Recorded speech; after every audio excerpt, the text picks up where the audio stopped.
because of the transmission logic that it has. And the best part is, you can just very quickly forget about a road hogger, just like that. You don't have to tailgate the guy, you don't have to do anything, you just put your foot down and then overtake, and then that's it, that's done. And then you continue on your peaceful daily drive.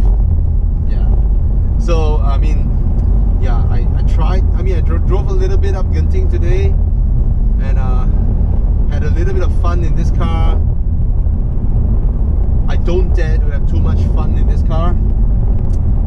And now I'm heading to continue my second assignment for today. You see, all of you are having a holiday today, right? It's the 1st of February, and it's Wilaya Day. You guys are all having a holiday. I can't, I have to work, you know. I have to drive the E63, and then now I'm heading to Ferrari to drive a Ferrari. So much work. Alright. Yeah, man. 1 million budget. This car. You can drive it daily. You can have fun with it. You can ferry your family around. It's perfect. Yeah. This car is perfect. Now, if there's a wagon version, if there is a wagon version, that would be really, really nice. Cheers. Now, this may be an E-Class, but you can see there is a distinct difference because it has a clamshell bonnet instead of a cut line that runs across, and then the headlamps are from the coupes instead of the sedans. So the whole front profile of this car looks vastly different. In the sedan, you will have this part all by itself with a cut line over, and then in this E63, which is this front end, this whole front end is unique only to the E63. Very, very special and very muscular and beautiful, especially the white body. That makes it all the more different. And of course, you have these little garnishing badges over here, right? 4MATIC Plus. So this car, yeah, 4-liter V8 bi-turbo 4MATIC, and then it has what they call a torque converter, a regular automatic transmission, but the torque converter was replaced with a locking wet clutch, right, to give the immediate response when engine is up to speed. And of course, being an AMG, I think Mercedes-Benz makes beautiful wheels. All their rim designs are really, really good looking. And you have this little spoiler at the back here, and then you have this exhausts and diffusers, all the go fast bits on this car. Okay, I love these little crystal like LED garnishings, and you can see here the E63s. Right, lovely, lovely car. One thing I want to show you is look at the seats. Look at how thin the seats are. Crazy, right? Wait, let me turn on the car a bit. Yeah, let some light in, and you just take a look at yourself. Take a look for yourself how thin the seats are. So that actually gives a sense of roominess. Okay. Yep. Yeah. You're like, oh, there's a lot of room because the seats are really thin, and lovely, lovely place in here. Typical of Mercedes-Benzes, they know how to, you know, inject some emotion into their cars. Lovely armrest, cup holders, you know, look properly sophisticated. You get a panoramic roof as well, dual panoramic roof. Okay, what do you expect less from a million ringgit car, right? And then that's the interior with the IWC watch over there. Alcantara steering wheel, very, very nice. With these little bits here, the blue lighting and all that, just lovely. Okay, why did the radio turn on every single time? No. Alright, as a 4-seater or as a family car, this is perfect for the occasion, right? It's absolutely perfect. And let's have a look at some of these little bits. It's not my first time videoing this car, so just gonna let you have a look at all this. See, Mercedes-Benz is just lovely. This steering wheel, you see, this is how this brand is. They can get away with a lot of things because essentially architecturally, this steering wheel is the same as the one in their Vitos and all that, right? Just that they know when to put in what stuffs and all that. And this is an AMG Edition 1. Lovely. And then start the car. Oh, listen to that. Listen to that growl. Right? Yeah. Glorious. Glorious. Is it worth 1 million ringgit? Hell yes. It is worth 1 million ringgit. Because the sound it makes, my god. You want to listen to it? Crazy. Alright, this is just absolute bonkers. Alright, so hello everyone. Yup, I am in this monster. This is the E63 AMG. My god, Mercedes.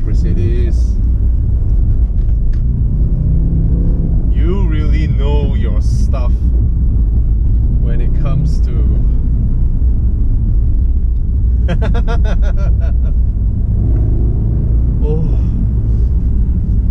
I need a Genting run now.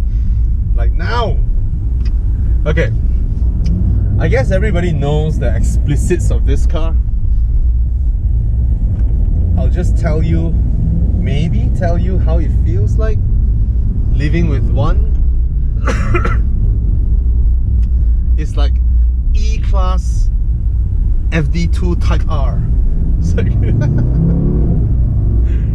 oh my god. But that is how you deliver emotion in a car. You know, you want people to feel special in your car, even when you're in comfort mode. Let's say I'm now in comfort mode. Even when you're in comfort mode, you want us to know and remember that we are in something special, right? You don't want us to be like, okay, comfort mode, and then it becomes all Taufu Fa and all that, right? So the seats is the biggest reminder that you're in something special, because these are outright lightweight bucket seats. Okay, they are as thin as my palm. These seats are tiny, thin, and I think it creates the sensation of space, even because they're so thin. They're like this. It's like 2 inches thick. And when you sit on them, it's not that they are not comfortable. The contour is very nice, just nice for my frame. It fits my waist, everything perfectly, but it reminds me that I'm about to go for a ride. You know that sensation you felt when you are seated snugly in a roller coaster or something? You know, that kind of sensation that you are about to be bounced off something. Yeah, that kind of feeling. And I put it in comfort suspension. It's nice. The throttle is not jerky, it's soft. However, there is a limit to its softness, you know. Just the initial part, it lets you feel it, but after that, everything is compacted, right? And you know this is something, right? Even in comfort mode now, you just realize that this thing is special, right? And then the moment you go into Sport Plus, it's like, oh, the kind of sound the exhaust makes. This car begs for trouble. You know, I like it. I like the fact that even in comfort mode, you are always reminded this is something different. It's unlike the Civic Type R, the current new Civic Type R. I mean, in day-to-day driving, there's no difference to a Civic at all. In fact, maybe the seats are even plusher. It just doesn't feel that. Yes, it can go fast, but that's all it does. Yes, it's manual, but that's all it does. And it's just manual, and it's a fast manual hatchback with a Nürburgring record that is bullshit, right? You don't put a production car there with Pilot Sport Cup 2 tires and roll cage, and then you claim that is a production car record when you were asked whether the roll cage and the Pilot Sport Cup 2 is available for sale, and you said no. Then that is Nürburgring we're talking about, right? The roll cage is worth 10 seconds. The Pilot Sport Cup 2 is maybe worth another 10 seconds. So that's bullshit. Anyway, back to this. This is quite something, you know. Mercedes certainly knows how to steer your emotion, and these yellow stitches, the carbon fiber bits and all that. This kind of design theme are things that you would expect in a Lamborghini or a Ferrari, but they put them in a 4-door sedan. Pretty epic.